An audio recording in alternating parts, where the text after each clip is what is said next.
నమస్తే weekend others కి స్వాగతం సుస్వాగతం. ఇయాల ట్రెండింగ్ లో ఉన్న ఒక రెండు ముచ్చట్లు గట్లనే ఇయాల మన తాన నడిసే ఒకటి రెండు మంచి రాజకీయ ముచ్చట్లు పట్టుకొచ్చిన ఒకటి మాట్లాడుకుందాం కానీ ముందుగాలైతే ఇలా హెడ్లైన్స్ ఏందో చూసేయండి.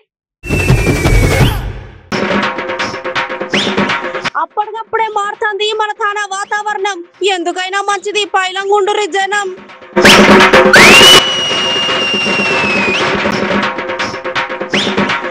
సీఎం లోడిస్తాని లీడర్లు పెడుతుర్రు మీటింగ్, ఐటెంక అయ్యేటట్టే ఉన్నది కదా పెద్ద ఫైటింగ్.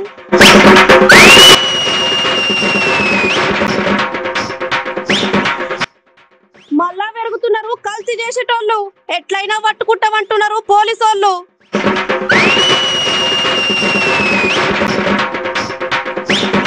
ఇస్రో శాస్త్రవేత్తలను కలిసిన మోడీ సారు, వాళ్ళు చేసిన పని చూసి సారే అంటున్నారు సూపరు.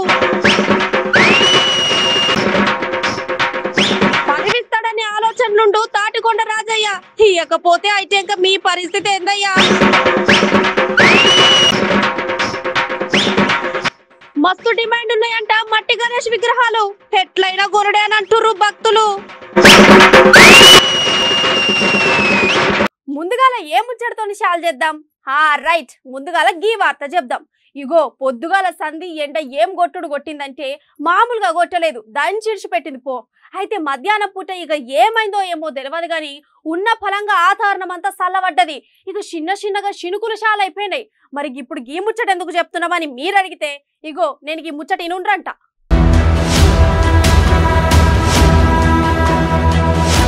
అసలు గీ కాలాన్ని ఏమనుకోవాలే?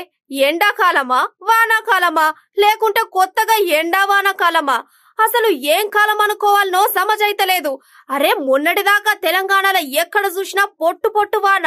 ఇక వాన గురించి మనం ఎంత తక్కువ మాట్లాడుకుంటే అంత మంచిదనే చెప్పుకోవాలి. ఆ తిరగొట్టింది వాన, ఇక ఏం చేస్తాం, వానకాలమాయే. మాత్రం వానలు కొట్టకపోతే ఎట్లా అని చెప్పి ఇంకొంతమంది అంటారు. అయితే ఇక్కడ ఇంకో ముచ్చట ఏందంటే మొన్న 3 రోజుల సంధి వాన చినుకులు అప్పుడప్పుడు అక్కడక్కడ చిన్న చినుకులు పడ్డాయి. ఇక అట్లా వాన చినుకులు పడుతున్నాయో లేదో ఎమ్మటే మళ్ళా ఎండ దంచి కొడుతుంది. ఇవాళ పొద్దాటి సంధి కూడా మస్తు కొట్టింది ఎండ. ఇవాళ కొట్టిన ఎండకు 5 నిమిషాలు ఎండల నించుంటేనే పానమంతా గాయ అయింది. 3:30 వరకు ఎండనే ఉండే, మరీ అంతల్నే వాతావరణం మారింది. నిమిషంలా మొత్తం మారిపోయింది. ఎక్కడి నుండి వచ్చిందో గాని మొత్తానికైతే చిన్నగా వాన చినుకులు చాలా అయిపోయినాయి. అంతల్నే వాతావరణం ఎట్లా మారిందబ్బా అని ఆలోచన చేస్తుండ్రు పబ్లిక్. మరి సూర్యుడు ఇంద్రుడు ఇద్దరు ఏ మాటలాడుతున్నారో గాని వాతావరణంలా మస్తు షేడ్స్ చూపిస్తుండ్రు. ఏందో ఏమోరా నాయనా, ఈ నడుమ వాతావరణం అంటే అందరికి మస్తు భయం అయితాంది. ఎందుకైనా మంచిది పబ్లిక్ జర భద్రము, బయటకెళ్లేటప్పుడు జరో నీళ్ళ బాటిలు గట్లనే ఓ ఛత్రి పట్టుకొని బయటకు పోండ్రి. ఇక వాతావరణమే మంచిగా లేదని అనుకుంటే అసలు బయటికెళ్లకుండా ఇంట్లో ఉండి పైలంగుండుర్రి.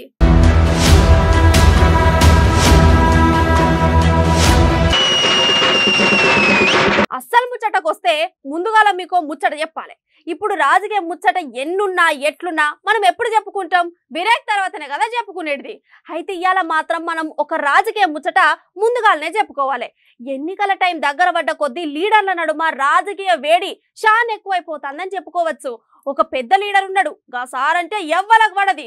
ఇక అందుకే సారును మేము ఓడిస్తామని ఓ పాటోళ్ళంటే, లేదు ఆ లీడర్ను ఓడించాలంటే మా పార్టీతోనే అవుతుందని ఇంకోగలు. తతిమ ముచ్చటేందో మరి మీరు ఊడినుండ్రి.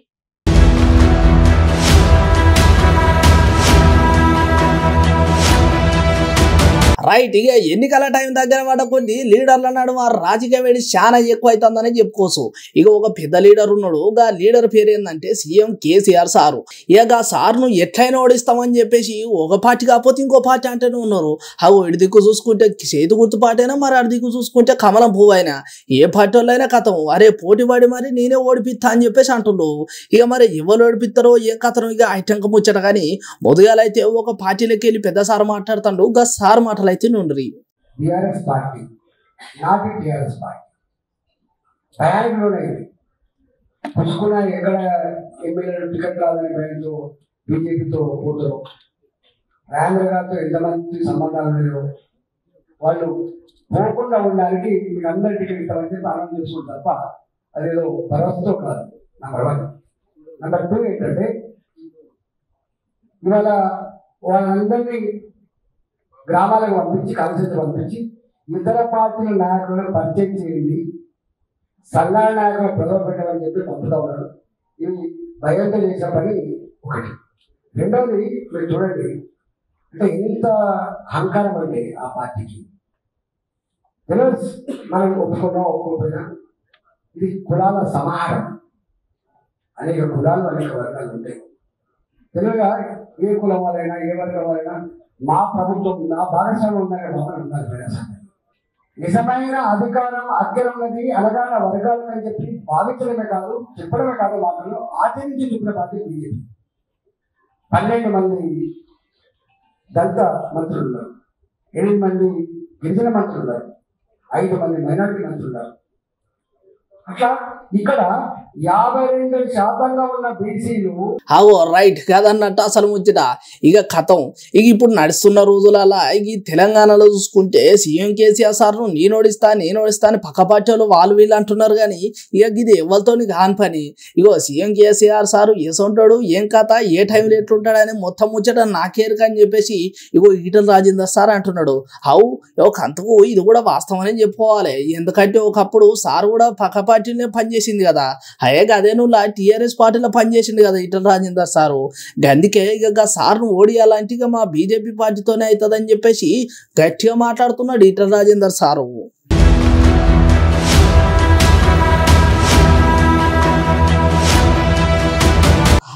గీసారు ముచ్చట గిట్లున్నది కదా. ఇక ఇటు దిక్కు చేదు గుర్తు పార్టీకి వెళ్ళి చూడుండ్రి. కేసీఆర్ గారు ముఖ్యమంత్రి అయిన రోజు తెలంగాణ రాష్ట్రం మీద ఉన్న కంబైన్డ్ పబ్లిక్ డెట్ 69,000 కోట్లుంటే ఇప్పుడు 4 లక్షల కోట్లు దాటింది. అంటే ప్రతి తెలంగాణ పౌరుడి మీద ఆ రోజు 25,000 రూపాయలు మీరు మీ పిల్లలు మనవరాలు మనవల పేరు మీద 2014లో తెలంగాణ ఏర్పడ్డప్పుడు 20,000 రూపాయలు per person per capita debt ఉంటే ఈ రోజు 1,00,000 రూపాయలు దాటింది. Highest per capita consumption of liquor in India Telangana రాష్ట్రము. హైయెస్ట్ కరప్షన్ తెలంగాణ రాష్ట్రము. హైయెస్ట్ ఫెయిల్డ్ ప్రామిసెస్ తెలంగాణ రాష్ట్రము. అన్ని విధాలుగా ఈ 10 ఏళ్లలో టిఆర్ఎస్ ప్రభుత్వం కేసీఆర్ గారు మరి ఫెయిల్ అయినరు. ప్రభుత్వం మరి తప్పనిసరిగా అన్ని విధాలుగా అన్ని రంగాల్లో విఫలమైనరు. కాంగ్రెస్ పార్టీ గెలవడం ఖాయమని చెప్పి మనం చేస్తున్నాం. ఒక నిమిషం మీకు వాళ్ళు ఏ ప్రామిసెస్ ఏ స్లోగన్స్ మీద అధికారంతో ఒక్కసారి మనం అందరం గుర్తు చేసుకుందాం. వాళ్ళ ఫ్లాగ్షిప్ ప్రామిసెస్ దళిత ముఖ్యమంత్రి చేస్తానడు. దళిత ముఖ్యమంత్రి కాదు కదా. రైట్. ఇక సార్ ముచ్చట ఇది అన్నట్టు తెలంగాణలో రాబోయేది చేతి గుర్తు పార్టీ అంట. అది పక్కనట. మళ్ళీ ఇక దాంట్లో అటు ఇటు చెప్పాల్సిన అవసరమే లేదట, ఆలోచించాల్సిన అవసరం అంతకన్నా లేదంట. ఇక ఈసారి అంతా ముచ్చట గిట్టుంటే వాడి దిక్కు చూసుకుంటే మన సీఎం కేసీఆర్ సార్ ఏమంటున్నాడు, మొదలు చాలు చేసినప్పుడేమో 50 సీట్లతో గెలిచినాం, మొన్నటి చూసుకుంటేనేమో మరి 70 సీట్లతో గెలిచినాం. ఇక ఈసారి అయితే 105 సీట్లతోటి కూడా రాబోయేది బీఆర్ఎస్ పార్టీ, ఇక మీరు చూడాలని చెప్పేసి సార్ చెప్తున్నాడు. మరి సార్ ఏమో 70 సీట్లను మొత్తం మేమే కైవసం చేసుకుంటామని చెప్పేసి ఉత్తమ్ కుమార్ రెడ్డి సార్ అంటున్నాడు. ఈ ఎవరి పార్టీకి వెళ్తుంది ఏందో ఏమో తెలియదు. కానీ ఈ కొట్లాట లాపించారా పబ్లిక్ ఏం చేయాలో గద ఆలోచన చేయండి సార్ అని చెప్పేసి ఇంకో కొంతమంది అంటున్నారు. అరే వా, మొత్తానికైతే తెలంగాణ రాజకీయ వేడి చాలా ఎక్కువ అవుతుంది.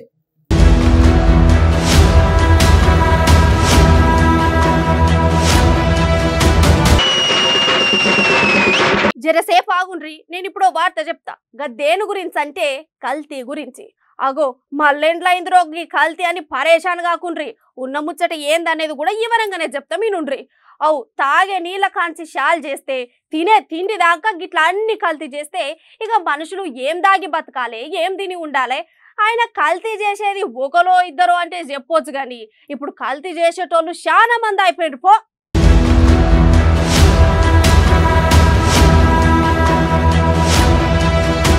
మన తాత ముత్తాతల కాలంలో తినే తిండి మస్తు శుభ్రంగా ఉండేది, తినే తిండి ఒంటికి పట్టేది, మస్తు ఆరోగ్యంగా ఉండేది, అసలు రోగాలనేవే ఉండకపోతుండే.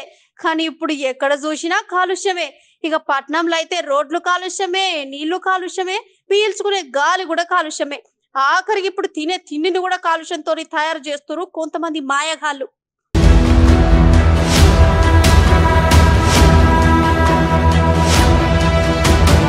నడుమ పోలీసులు తినే తిండిపైన దృష్టి పెట్టిర్రు. ముందు పిల్లలు తినే చాక్లెట్లు, తర్వాత ఐస్ క్రీంలు, ఆ తర్వాత కూరలు వేసుకునే అల్లంలో కూడా కల్తీ చేసి అమ్ముతున్న కేటుగాలని పట్టుకున్నారు.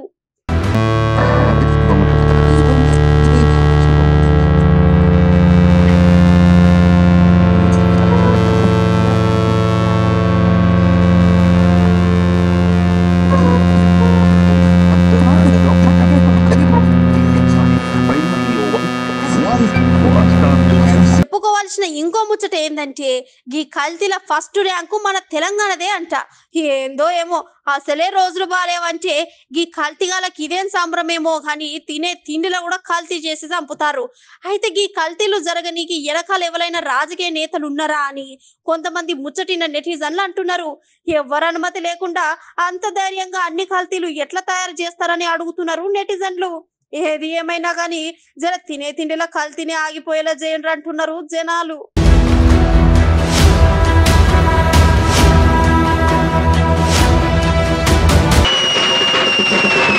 ఇప్పుడు రాజకీయ ముచ్చట ఏందో చూద్దాం. ఊకే రాజకీయ ముచ్చటనేనా? ఇప్పుడు నేను ఒక వార్త చెప్తా, గది నుండి ముందుగాల. మొన్న టైంకు మన పెద్ద సారు అంటే మన దేశ ప్రధాని మంత్రి నరేంద్ర మోడీ సారు మన చంద్రయాన్ 3 చేసిన ప్రయోగంలో ల్యాండర్ నిమ్మలంగా దిగి చరిత్ర సృష్టి చేసింది. ఇక గా టైంలో అందరినీ దగ్గరికి తీసుకొని అభినందనలు చెప్దాం అనుకుంటే టైంకు సార్ దగ్గర లేపాయే. అందుకే సార్ ఇలా అందరినీ కలిసిండు. తతిమ ముచ్చట ఏందో మీరు కూడా చూసేయండి.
सैल्यूट करना चाहता था।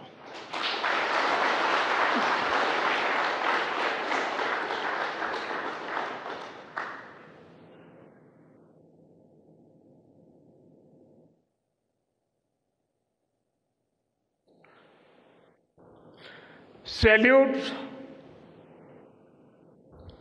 आपके परिश्रम को, सैल्यूट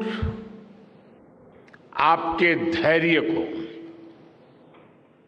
सैल्यूट आपकी लगन को, सैल्यूट आपकी जीवटता को, सैल्यूट आपके जज्बे को। आप देश को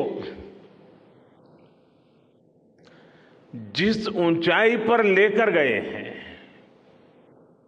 ये कोई साधारण सफलता नहीं है।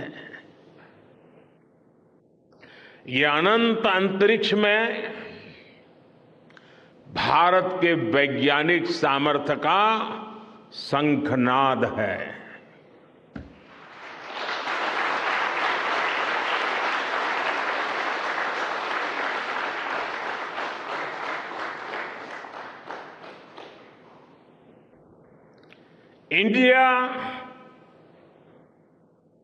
India is on the moon.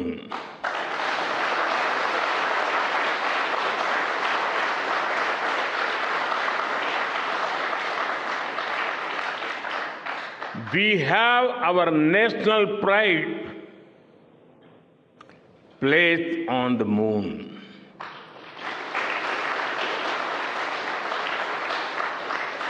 हम वहां पहुंचे जहां कोई नहीं पहुंचा था। हमने वो किया जो पहले कभी किसी ने नहीं किया था। అయ్యో దేశం మొత్తం సారును గలవనీకి వస్తున్నారు, కానీ నేను మాత్రం మిమ్మల్ని గలవనీకి వచ్చిన, గట్లనే మీ దర్శనం చేసుకోనీకి వచ్చిన అని చెప్పి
అన్నట్టు ముచ్చట 600 అయినా కూడా రాబోయే రోజులలో ఇక ప్రజల జీవితంలో మళ్ళీ సారే ఉంటాడట. అగో సార్ మళ్ళీ మాట్లాడుకుంటే ఏమంటున్నాడు, అగో భూమి కొని దుక్కి దున్ని నారు పోసి నీరు పోసి రాసి చేస్తే ఇక ఎవరు వచ్చి దాని మీద కూర్చుంటా అంటే ఊకుంటానా. అగో ఈ మాట వెనుక చాలా పెద్ద అర్థమే ఉన్నది. అవు ఇన్నేళ్ళు మన స్టేషన్ గారు మరి ఎమ్మెల్యే రాజే సారే పరిపాలించింది కాబట్టి మరి నేను అన్ని తీర్ల సౌలతులు చేసిన అభివృద్ధి పనులు చేసిన మరి గిన్ని విధాలుగా అన్ని చేసినా కమరి ఇలా నువ్వు వచ్చి కూర్చుంటా అంటే అది ఎట్లయితుంది అని చెప్పేసి సారు చెప్పనట్టు అని అన్నట్టు ఉన్న ముచ్చట ఉన్నట్టు చెప్పేస్తున్నాడు కదా. ఎక్కడన్నా ఆ పంటను పోషించడానికి ఎక్కడో దగ్గర నేను కూడా నీళ్ళు చనిపోయినప్పుడు ఎండినప్పుడు నేను కూడా కొన్ని నీళ్ళు పోసినట్టు లెక్క ఉంటుంది, కోసినప్పుడు నేను కూడా వచ్చి 2 కొడవలు బట్టి కోసినట్టు లెక్క ఉంటుంది. కానీ ఏం లేదు, రాసి తెలుసు. ఓకే, దేవుడు ఉన్నాడు, దేవుడు లాంటి కేసీఆర్ ఉన్నాడు. రేపో మార్పో మనం అనుకున్న కార్యక్రమం జరగబోతుందని చెప్పి తెలియజేసుకుంటూ తప్పకుండా 6 రోజులైనా మీకోసం నేనుంటా, మీకోసం ప్రాణం ఇస్తా, మీ మధ్యలో చచ్చిపోతా అని చెప్పేసి తెలియజేసుకుంటూ సెలవు. రైట్ అదన్నట్టు అసలు ముచ్చట. ఇక ఇప్పుడు కేసీఆర్ సారు నాకు ఇవాళ ఎమ్మెల్యే టికెట్ ఇచ్చినా ఇవ్వకపోయినా నాకు పోతే పోయేదేం లేదు. కానీ ఇగో నేను ఏం చేసినా ఏం పనులు చేసినా అనేది నాకు మొత్తం ముచ్చట ఎరికే, గట్లనే నేను మీకేం చేసినా అనేది ప్రజలకు మాకెరిక అని చెప్పేసి అంటున్నాడు. సారు మీరు అన్న ముచ్చట మంచిగానే ఉన్నది కానీ మరి మీ దేవుళ్ళ లాంటి కేసీఆర్ సారు రేపు పొద్దున పదవి ఇస్తాడని మంచి సంబరం మీదనే ఉన్నారు. చూసుకోండి జరా, ఇవాళ రేపు పెద్ద పెద్ద లీడర్లే పార్టీలకు వెళ్ళి బయటికి పోతున్నారు. రేపు పొద్దున మీ పరిస్థితి ఏందో మరి అని చెప్పేసి అంటున్నారు ముచ్చటిన పబ్లిక్.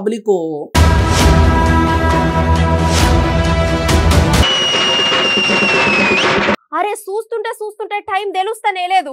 ఈ నడుమ టైము మస్తు జల్ది గడిచిపోతాంది. ఇప్పుడు టైం గురించి ఎందుకు మాట్లాడతానంటే ఒక వారం కింద చెప్పిన గట్లనే మొన్న ఓ పరి చెప్పినాం. ఇవాళ కూడా ఇంకో ముచ్చట చెప్తాం. ఇప్పుడు మన తానా గణేష్ పండుగల చాలా అయినట్టు అని చెప్పుకోవచ్చు. అవు ఇటు కలర్ గణేషులు అటు మట్టు గణేషులు ఎక్కడ చూసినా భక్తులు. ఇక రేట్ ఎంతున్నా మేం కొంటాం అని అంటారు ప్రజలు.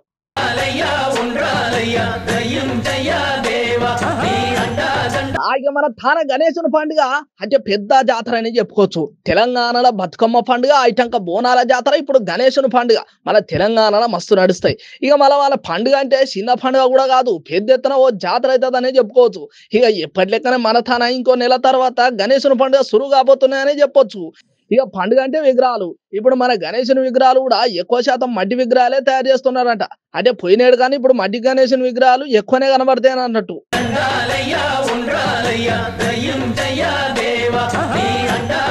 ఇక ఇక్కడ ఇంకో ముచ్చట ఏంటంటే ఇప్పుడు రంగుల విగ్రహాలు అనగానే మన వాళ్ళు మంచిగా ఉంటది, చూడడానికి మొద్దు ఉంటది, మన గల్లీలో ఉన్న పొరగాలు చూస్తే ఇంకా మంచిగా ఉంటదని ఆలోచన చేసి మంచిగా ఉంటున్నారు. కానీ తర్వాత అయ్యే కాలుష్యం గురించి వాళ్ళని ఆలోచన చేస్తలేరని చెప్పేసి చాలా మంది అంటున్నారు.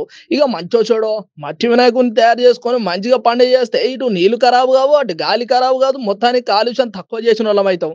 గట్లనే గణేష్ దేవుని ఇంత ఖుషి చేసిన వాళ్ళం అవుతాం అని చెప్పేసి అంటున్నారు ముచ్చటిన్న పబ్లిక్.